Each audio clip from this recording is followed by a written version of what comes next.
Private member statements. I call the member for Baulkham Hills. Thank you, Madam Acting Speaker. And just to pursue the comments from the member for Granville, I attended that function with him, and I commend him and his parish for the wonderful work that they do in the Lebanese community around Parramatta.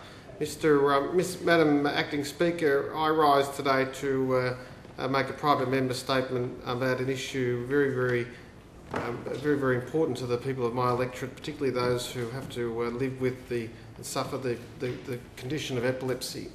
Because, Madam Acting Speaker, as you may well know, that March 26 is Epilepsy Action Australia Day, which marks their annual awareness day known colloquially as Purple Day. Purple Day is a day to recognise the achievements of the many members of our community who unfortunately have epilepsy. Through initiatives like Purple Day, Epilepsy Action Australia is working hard to inform the public about the realities of life with epilepsy.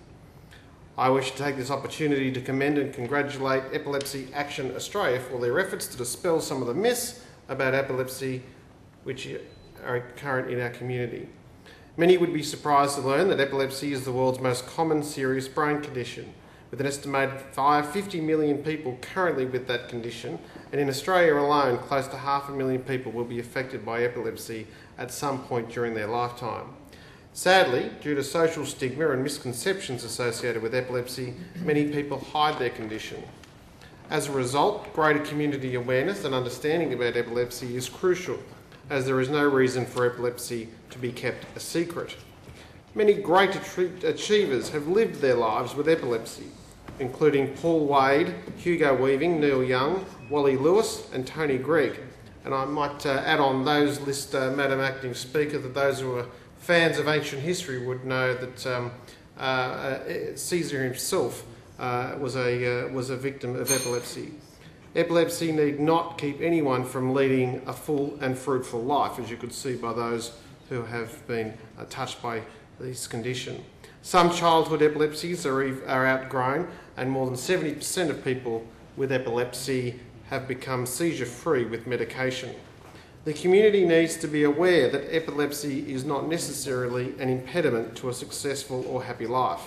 It's a shame that many people feel intimidated by epilepsy and know very little about it. It can be easy to mistake epileptic seizures for mental illness. However, epilepsy is not a form of mental illness and does not cause mental illness. While it is true that some people with epilepsy do have mental illness, they are not necessarily related. Epilepsy remains somewhat of a mystery to most of our community, which is rather disappointing considering how common the condition is. Greater community awareness and understanding will go a long way to ending the stigma associated with epilepsy.